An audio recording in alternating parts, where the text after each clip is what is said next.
الرحمن الرحيم الملك القدوس السلام المؤمن المهيمن العزيز الجبار.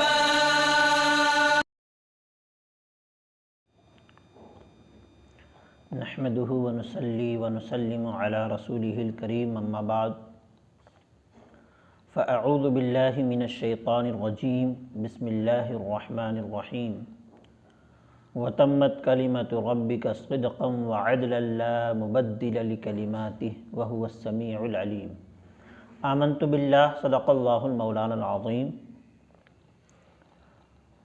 الصلاة والسلام عليك يا رسول الله، الصلاة والسلام عليك يا حبيب الله وعلى آلك وأصحابك يا محمد رسول الله صلی اللہ تعالی علیہ وسلم.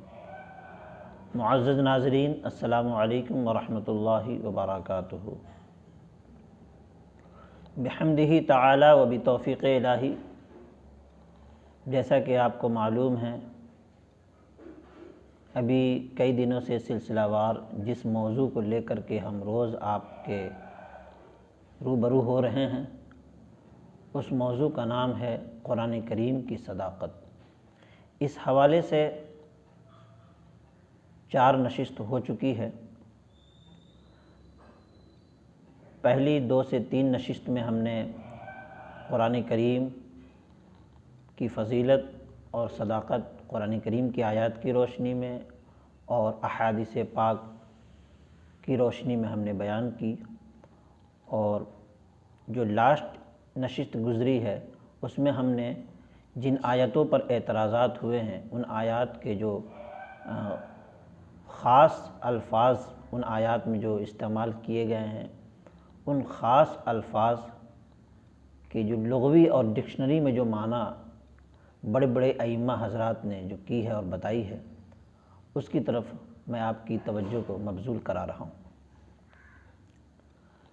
اسی کڑی کو آگے بڑھاتے ہوئے آج پھر میں اسی لفظ کے معنی کو بیان کرتے ہوئے آگے بڑھتا ہوں. اس حوالے سے امام راغب اصفہانی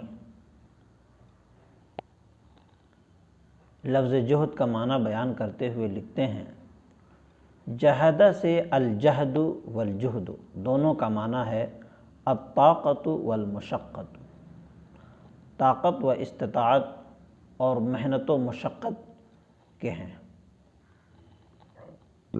یعنی الجہدوں کا مطلب اور الجہدوں کا مطلب دونوں کا طاقت اور مشقت کے معنی میں ہے، استطاعت محنت کے معنی میں ہے.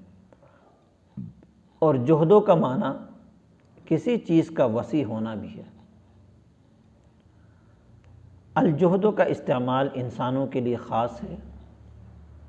ارشاد باری تعالیٰ ہے والذین لا یجدون الا جہدہم، جو اپنی محنت و مشقت کے سوا کچھ زیادہ نہیں پاتے. اور اسی سے جڑے ہوئے ایک اور لفظ آتا ہے جو جیم کے فتحے کے ساتھ ہے، جہدہ کی مثال قرآن کریم کی اس آیت سے دی گئی ہے. ارشاد باری تعالیٰ ہے وَأَقْسَمُوا بِاللَّهِ جَهْدَ أَيْمَانِهِمْ، وہ بڑے تاکیدی حلف کے ساتھ قسم کھاتے ہیں، یعنی وسیع حد تک وہ قسم کھاتے ہیں کہ وہ اس کام کو پورا کریں گے. اب یہاں پہ دیکھیے، جہد کا ایک معنی یہ کیا گیا کہ کسی چیز کا وسیع ہونا. وسیع ہونے سے مراد یہ ہے کہ کسی کام میں اتنی جہد کرنا، اتنی محنت، اتنی مشقت کرنا، اس کو پانے کے لیے. جب آپ کوئی منزل کو پانا چاہتے ہیں تو اس منزل کو پانے کے لیے آپ کی محنت وسیع ہونا. وسیع کا ایک مطلب یہ ہوتا ہے کہ بڑا ہونا. آپ کسی چیز کو پانے کے لیے لمبے وقت کا انتظار کرتے ہیں تو آپ کی جو کوشش اور آپ کی جو جہد ہے وہ لمبے وقت تک ہوتا ہے. اسی لیے اس کو کہتے ہیں کہ کسی چیز کا وسیع ہونا. جب کسی چیز کو پانے کی آپ کوشش کرتے ہیں تو کبھی کبھی کوششیں مختصر بھی ہوتی ہیں اور کبھی کبھی کوششیں لمبی بھی ہوتی ہیں. لمبے وقت کے بعد آپ اس چیز کو پاتے ہیں تو اس کو بھی جہد کا معنی بیان کرتے ہیں کہ وہ بھی ایک جہد کا معنی وہ بھی ہے. پھر کہتے ہیں کہ وَأَقْسَمُوا بِاللَّهِ جَهْدَ أَيْمَانِهِمْ، جیم کے فتحے کے ساتھ جو جہد کا لفظ آیا ہے اس کا معنی جو بیان کرتے ہیں، کہتے ہیں کہ بڑی تاکیدی حلف کے ساتھ قسم کھاتے ہیں، یعنی وسیع حد تک وہ قسم کھاتے ہیں، یعنی قسم کو مضبوطی دینے کی کوشش کرتے ہیں اور بڑی تاکید کے ساتھ قسم کھاتے ہیں، الفاظ کا بہت خاص خیال رکھتے ہوئے قسم کھاتے ہیں۔ تو اس کا مطلب یہ ہوا کہ وہ اس قسم کو کھانے میں ایک ایسے الفاظ کا تعین کرتے ہیں تاکہ ان کی بات میں وزن پیدا ہو اور تاکید پیدا ہو۔ تو گویا کہ جہد کا مطلب ایک یہ بھی ہے کہ کوششوں میں تاکیدی کوشش کرنا، تاکیدی کوشش کرنا، مستقل مزاجی کوشش کرنا، اور یہ نہیں کہ ایک وقت آیا اور آپ نے کوشش کیا پھر آپ نے چھوڑ دیا، نہیں، اس کوشش کو جاری رکھنا۔ سمجھ بات آ رہی؟ تاکیدی کوشش کا مطلب یہ ہے۔ پھر آگے لکھتے ہیں کہ پھر الجہاد والمجاہدۃ ای استفراغ الوسع فی مدافعۃ العدو، لکھتے ہیں جہاد اور مجاہدہ کا معنی ہے دشمن سے مدافعت کرتے ہوئے اپنی قوت و طاقت اور صلاحیت کو استعمال کرنا۔ جہاد اور مجاہدہ کا کیا معنی بتایا انہوں نے؟ دشمن سے مدافعت کرتے ہوئے، یعنی دشمن سے اپنے آپ کو بچاتے ہوئے، اپنے آپ کو بچانے کے لیے دشمن سے اپنی قوت کا صحیح استعمال کرنا، اپنی صلاحیت کا صحیح استعمال کرنا۔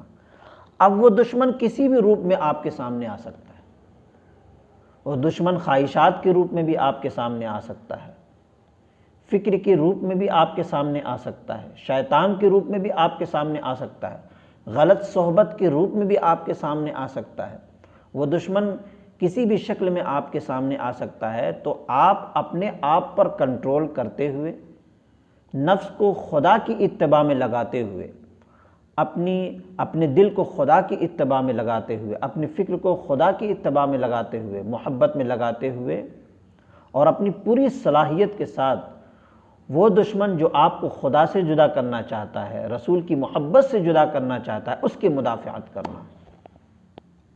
یہ جہاد اور مجاہدہ کا معنی ہے۔ تو آج کے لیے بس اتنا ہی۔ آج پوری گفتگو کا خلاصہ یہ ہے کہ جہد اور جہد دونوں کا معنی ہوتا ہے کوشش کرنا۔ اب وہ کسی بھی منزل کو پانے کی کوشش کرنا ہے۔ اب یہ الگ الگ سچویشن کے حساب سے اس کے معنی کا ہم تعین کرتے ہیں۔ مفسرین نے الگ الگ حالات کے حساب سے اس کے معنی کا تعین کیا ہے۔ محدثین نے الگ الگ سچویشن کے حساب سے اس کے معنی کا تعین کیا ہے۔ وہ انشاءاللہ آگے آئے گا۔ آگے کے اس ایپیسوڈ میں ہم انشاءاللہ بیان کریں گے کہ جہاد کے کتنے اقسام ہیں، اور اس کے معنی جو بیان کیے گئے ہیں وہ کون سے قسم میں کون سا معنی کا تعین ہم کر سکتے ہیں۔ آپ اسی طرح انشاءاللہ عز و جل ان نشست کو دیکھتے رہیے اور سنتے رہیے اور اپنی معلومات میں اضافہ کرتے رہیے اور دوسروں تک بھی یہ پیغام پہنچاتے رہیے، اس لیے کہ ہم بنیادی چیز سے لے کے آگے چل رہے ہیں انشاءاللہ عز و جل۔ پھر بعد میں ان آیات پر ہم روشنی ڈالیں گے جن آیات پر اعتراض کیا گیا ہے، اس کے اسرار و رموز پر ہم انشاءاللہ روشنی ڈالیں گے۔